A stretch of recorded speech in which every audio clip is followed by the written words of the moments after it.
COVID-19 ఈ మాట వింటే చిన్న మధ్య తరహా వ్యాపారులు వణికిపోతారు. రెండేళ్లు నరకం అనుభవించారు.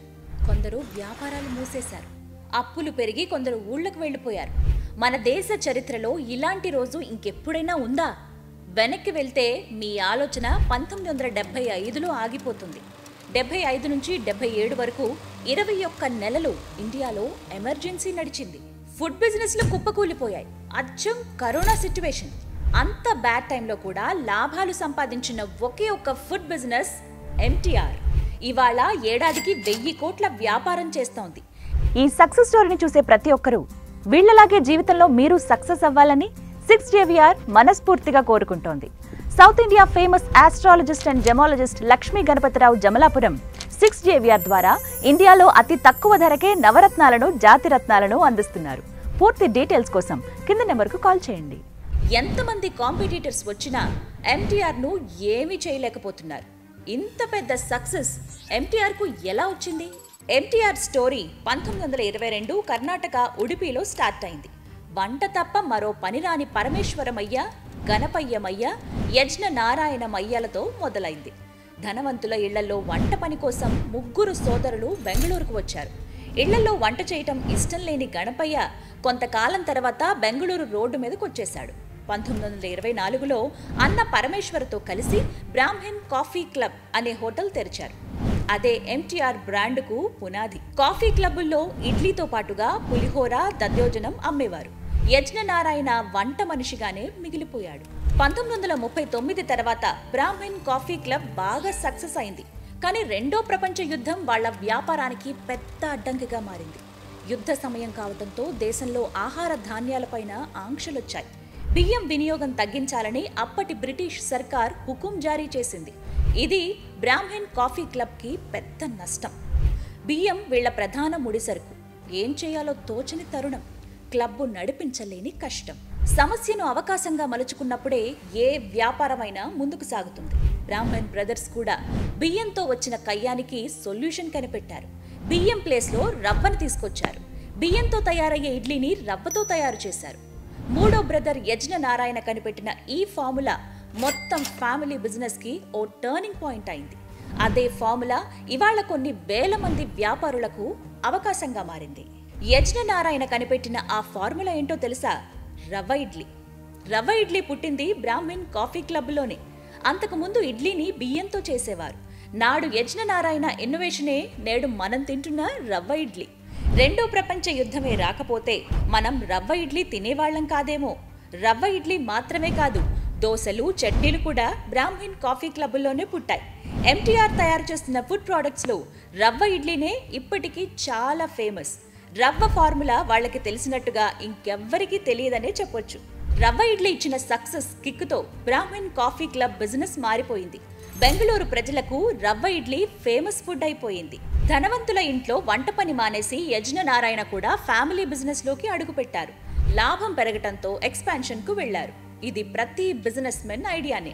ఎంటీఆర్ పేరు కూడా విచిత్రంగా స్టార్ట్ అయింది. బెంగళూరు మావళ్ళి ఏరియాలో ఓ బిల్డింగ్ అద్దెకు తీసుకున్నారు. ఆ బిల్డింగ్ గదులు గదులుగా ఉంది. దానికి ఏం పేరు పెట్టాలా అని ఆలోచించినప్పుడు మావళ్ళి టిఫిన్ రూమ్స్ అని నిర్ణయించారు. ఆ మావళ్ళి టిఫిన్ రూమ్సే షార్ట్ కట్లో ఎంటీఆర్. ఇప్పటికీ ఎంటీఆర్ రెస్టారెంట్ బెంగళూరులో ఒక ల్యాండ్ మార్క్. యజ్ఞ నారాయణ మయ్య ఇంగ్లాండ్ టూర్కు వెళ్లారు. అక్కడి హోటళ్లలో క్లీన్నెస్ ఆయన్ను బాగా ఆకట్టుకుంది. ఫుడ్ రుచిగా ఉంటే సరిపోదు, తినే ప్లేస్ పరిశుభ్రంగా ఉండాలని నిర్ణయించాడు. ఇంగ్లాండ్ క్లీన్నెస్ ఫార్ములాను ఎంటీఆర్లో కూడా ఎంటర్ చేశాడు. కస్టమర్ తినే టేబుల్ నుంచి కిచెన్ వరకు ఈగ వాలకుండా శుభ్రతను పాటించారు. ఎంటీఆర్ రెస్టారెంట్ కు అదనపు బలమైంది. బిజినెస్ లో కొత్త కస్టమర్స్ ను ఆకట్టుకోవాలంటే కొత్త ఇన్నోవేషన్స్ అవసరం. కొత్త ఉత్పత్తుల తయారీ కూడా అవసరమే. ఎంటీఆర్ ను భుజానికి ఎత్తుకున్న యజ్ఞ నారాయణ 1950లో ఓ కొత్త స్వీట్ ను రెడీ చేశారు. దాని పేరే చంద్రహార. ఫ్రెంచ్ స్వీట్ మోడల్ ఇది. మైదా, కోవాతో కలిపి తయారు చేసిన చంద్రహార మామూలు సక్సెస్ కాలేదు. చంద్రహారతో ఎంటీఆర్ స్వీట్స్ ఇండస్ట్రీలోకి అడుగుపెట్టింది. చంద్రహార కోసం వచ్చే కస్టమర్లకు సంప్రదాయ కన్నడ స్వీట్లను కూడా అమ్మటం మొదలుపెట్టారు. 1968లో ఎంటీఆర్ జనరేషన్ మారింది. యజ్ఞ నారాయణ కాలం చేశారు. గణపతిమయ్య వయస్సు పెరిగింది. ఇక్కడే ఎంట్రీ ఇచ్చారు సదానందమయ్య. యజ్ఞ నారాయణ కుమారుడు. సదానంద చేతికి వచ్చాక ఎంటీఆర్ లెవెల్ మారిపోయింది. ఎంటీఆర్ హోటళ్ల బ్రాంచీల సంఖ్య కర్ణాటక మొత్తం విస్తరించింది.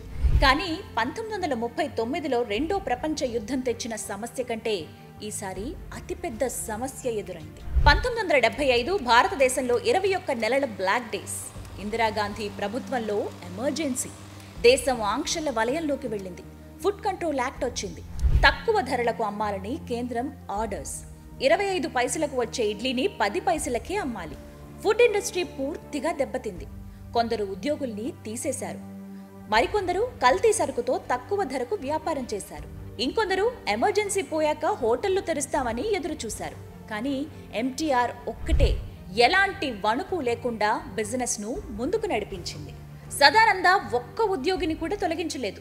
ఉద్యోగుల పనితీరును మార్చారు. రెడీమేడ్ ఫుడ్ అమ్మే కంటే రెడీ టు కుక్ ఫుడ్ తయారు చేయాలని డిసైడ్ అయ్యారు. ఇడ్లీకి రెడీమేడ్ ఇడ్లీ రవ్వ, రెడీమేడ్ దోసపిండి, ఇలా వర్కర్లకు ప్రాక్టీస్ ఇచ్చాడు. ఫుడ్ ప్యాకెట్లలోకి వెళ్ళింది. ఎమర్జెన్సీలోనూ వ్యాపారం ఆకాశంలో రాకెట్లా దూసుకుపోయింది. హోటళ్లను ఆపేసి రిటైల్ షాపులుగా మార్చేశాడు. గవర్నమెంట్ చెప్పిన రేటుకే రెడీమేడ్ ప్యాకెట్లు అమ్మాడు. కట్ చేస్తే నష్టాల్లోకి వెళుతుంది అనుకున్న బిజినెస్ కాస్త ఊహించని లాభాల్లోకి వెళ్ళిపోయింది. సదానందమయ్య సృష్టికి తిరుగులేదు. ఫుడ్ ఇండస్ట్రీలో ఇప్పుడు ఎంటీఆర్ టాప్ ప్లేయర్. దాదాపు 210 రెడీ టు కుక్ ఉత్పత్తులు, మసాలాలు అందిస్తోంది. గులాబ్ జామ్లో ఎంటీఆర్ సాధించిన విజయం ఫుడ్ ఇండస్ట్రీలోనే ఓ సరికొత్త కథ. ఇప్పుడు ప్రపంచంలోని 31 దేశాల్లో భారతీయ సంప్రదాయ ఆహారాన్ని అమ్ముతోంది ఎంటీఆర్. ఏడాదికి 1000 కోట్లకు పైనే ఆదాయాన్ని ఆర్జిస్తోంది. ఎంటీఆర్ స్టోర్స్తో పాటు ఎంటీఆర్ రెస్టారెంట్ బిజినెస్లో కూడా ఉంది. ఎంటీఆర్ నుంచి మనం నేర్చుకునేది ఒకటే: సమస్య జటిలంగా ఉందని మనం పారిపోవద్దు. ఆ సమస్యను అవకాశంగా మార్చుకోవడానికి దారులు వెతకాలి. 1920లో గణపయ్యమయ్య, 1939లో యజ్ఞ నారాయణమయ్య, 1975లో సదానందమయ్య, ఈ ముగ్గురు ఒకే విధంగా ఆలోచించారు. సమస్యను అవకాశంగా మలుచుకున్నారు. ఈ కథలో లాస్ట్ పంచ్ ఏంటో తెలుసా? 2019లో కరోనా సమయంలో కూడా గత అనుభవాన్ని గుర్తు చేసుకున్న ఎంటీఆర్ రెగ్యులర్ డేస్ కంటే ఎక్కువ బిజినెస్ చేసింది. విపత్తులు ఎంటీఆర్కు కొత్త అవకాశాలుగా మారాయి. మీరేమంటారు? కామెంట్ చేయండి.